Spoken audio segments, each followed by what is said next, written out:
हाय,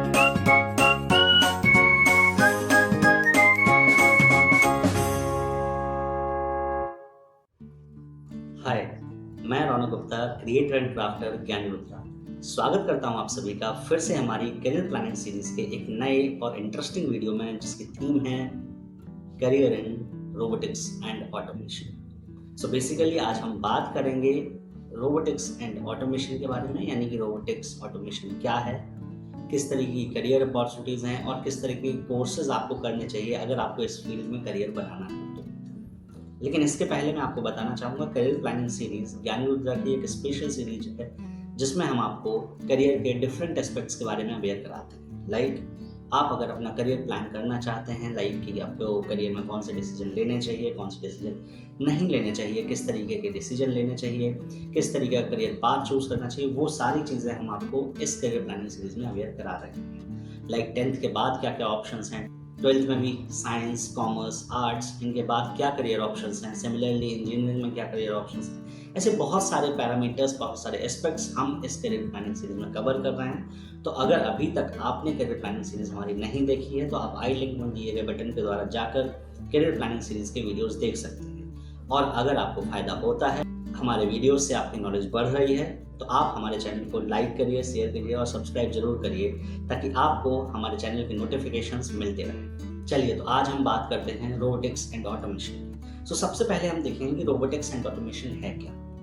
basically अगर words से हम समझने की कोशिश करें तो रोबोट्स यानी कि एक ऐसी डिवाइस, एक ऐसी मशीन या एक ऐसा टूल, कुछ एक ऐसी चीज़ जो कि ह्यूमन के तरीके से दिखती है और ह्यूमंस के जैसे काम करती है, राइट। क्योंकि सबसे पहले अगर हम रोबोट वर्ड सुने तो हमारे दिमाग में यही एक पिक्चर आती है, यही एक इमेजिनेशन बनती है। सिमिलरली ऑटोमेशन क्या है? ऑटोमेशन मीन्स जो एक ऐसी मशीन्स, ऐसी डिवाइस, ऐसे टूल्स जो क्या है कि आपके प्रोसेसेस को, आपके काम को ऑटोमेट कर दे, यानी कि उसमें आपका मैनुअल इंटरवेंशन की जरूरत बहुत ज़्यादा ना पड़े। जैसे फॉर एग्जांपल, आप वॉशिंग मशीन सभी यूज़ करते होंगे, है ना, सभी के घर में वॉशिंग मशीन्स होती हैं। तो आप सुनते होंगे सेमी ऑटोमेटिक वॉशिंग मशीन्स आती हैं, फुल्ली ऑटोमेटिक वॉशिंग मशीन्स आती हैं। सो बेसिकली ऑटोमेटिक यानी ऑटोमेशन का मतलब क्या हुआ? आपकी जो प्रोसेस थी, प्रोसेस कौन सी थी? वॉशिंग द क्लॉथ्स, कपड़े धुलने की जो आपकी प्रोसेस थी उसको क्या कर दिया मशीन ने? ऑटोमेट कर दिया। सेमी ऑटोमेटिक मीन्स कि सर्टेन इंस्टेंट तक आपको उसमें मैनुअल इंटरवेंशन भी करना है, यानी कि वॉशिंग हो जाएगी, देन ड्राइंग के लिए आपको अलग से निकाल के जो कपड़े हैं आपके गीले वो अलग से निकाल के फिर डालने हैं। फुल्ली ऑटोमेटिक मीन्स कि आपने एक बार ऑपरेशन स्टार्ट कर दिया, सो कम्प्लीटली ड्राई होने के बाद ही कपड़े उसमें, मतलब वो पूरा ऑपरेशन तभी फिनिश होता है, राइट। सो ऑटोमेशन मीन्स कि आपकी जो प्रोसेसेस हैं, आपके जो काम करने के तरीके हैं, उनमें मैनुअल इंटरवेंशन को कितना कम से कम किया जाए, सो दैट कि प्रोसेसेस आपके कंफर्ट से हों,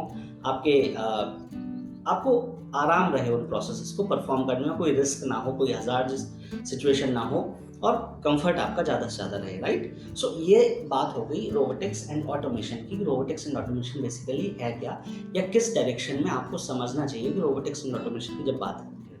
अब बात आती है कि रोबोटिक्स एंड ऑटोमेशन में क्या करियर अपॉर्चुनिटीज़ हैं। सो अगर करियर अपॉर्चुनिटीज़ की बात करें तो अनलिमिटेड करियर अपॉर्चुनिटीज़ हैं। इस टाइम पर अगर आप किसी भी इंडस्ट्री में देखेंगे, हर इंडस्ट्री ऑटोमेशन के फेज से गुजर रही है, यानी कि हर इंडस्ट्री में कुछ ना कुछ काम ऐसा हो रहा है जिससे कि वहाँ पर या तो मशीन्स को ऑटोमेटेड किया जा रहा है, या तो प्रोसेसेस को ऑटोमेट किया जा रहा है, या फिर आपके डे टू डे फंक्शंस जो हैं वहाँ पर, जैसे इन्वेंट्री मैनेजमेंट हो गया, जैसे आपका मटेरियल हैंडलिंग हो गई, जैसे आपकी परफॉर्मेंस मैनेजमेंट हो गया, सारी चीज़ों को क्या किया जा रहा है? ऑटोमेट किया जा रहा है, सो दैट कि within a click of button, whether आप रिमोट यूज़ कर रहे हैं या मोबाइल यूज़ कर रहे हैं या कंप्यूटर्स यूज़ कर रहे हैं उसके पर्पस के लिए, आपका काम आसानी से प्रोसेस हो जाए एंड फिनिश होने के बाद आपको नोटिफिकेशन आ जाए, आपको पता चल जाए कि हाँ, आपकी प्रोसेस कंप्लीट हो गई, right. So robotics and automation के करियर अपॉर्चुनिटीज बहुत हैं, स्पेशली अगर आप प्राइवेट सेक्टर में देखें तो बहुत ही ज़्यादा करियर अपॉर्चुनिटीज हैं और बहुत लुक्रेटिव हैं, यानी कि फाइनेंशियली भी आपको बहुत अच्छे पैकेजेस मिल सकते हैं। कंडीशंस वही होती हैं कि आपकी एक्सपर्टीज़ रोबोटिक्स एंड ऑटोमेशन में होनी चाहिए, आपकी एक्सपर्टीज़ इस तरीके की होनी चाहिए कि आप मैनुअल प्रोसेसेस को, मैनुअल इंटरवेंशंस को ऑटोमेट करने में आपकी एक्सपर्टीज़ हो, उसमें आपको एक्सपीरियंस हो।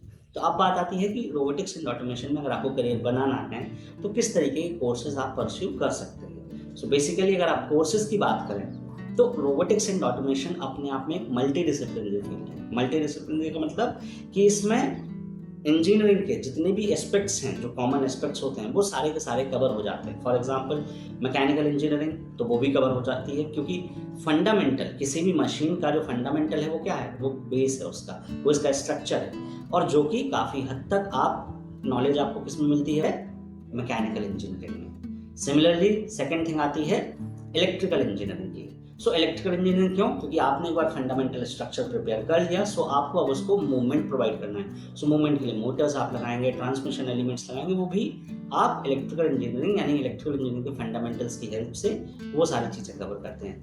सिमिलरली इलेक्ट्रॉनिक्स इंजीनियरिंग, तो सेंसर्स लगाते हैं आप, ट्रांसड्यूसर्स लगाते हैं, सो दैट कि मशीन एनवायरनमेंट को अंडरस्टैंड कर सके, समझ सके क्या प्रोसेस हो रही है, उससे रिलेवेंट क्या पैरामीटर्स हैं, क्या वो सही पैरामीटर्स हैं, या मतलब क्या वो प्रोसेस सही डायरेक्शन में जा रही है, नहीं जा रही है, अगर नहीं जा रही है तो आपको प्रॉपर नोटिफिकेशन दे सके, अलार्म दे सके। सो वो सारी फंक्शनिंग के लिए आप सेंसर्स, ट्रांसड्यूसर्स, इस तरीके के इलेक्ट्रॉनिक्स एलिमेंट्स लगाते हैं। एंड कंप्यूटर साइंस अगेन, आप उसको फुल्ली ऑटोमेटिक करने के लिए, यानी प्रोसेस आपके कंफर्ट से आप एक कहीं दूर रिमोट सेंटर में बैठे हैं और वहीं से आप कंट्रोल कर सकें, सो कम्प्लीटली उसको इस तरीके से ऑटोमेट करने के लिए आप प्रोग्रामिंग लैंग्वेजेस का यूज़ करते हैं, एल्गोरिथम्स का यूज़ करते हैं। So basically robotics and automation क्या है, मल्टी डिसिप्लिनरी फील्ड है।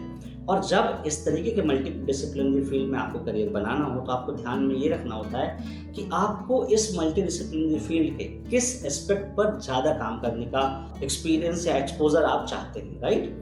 सो बेसिकली अगर मैं बात करूं कि अगर आप मैकेनिकल इंजीनियर भी लेते हैं, सो बेसिकली क्या है, आपका फाउंडेशनल जो एलिमेंट है वो बहुत स्ट्रांग रहेगा।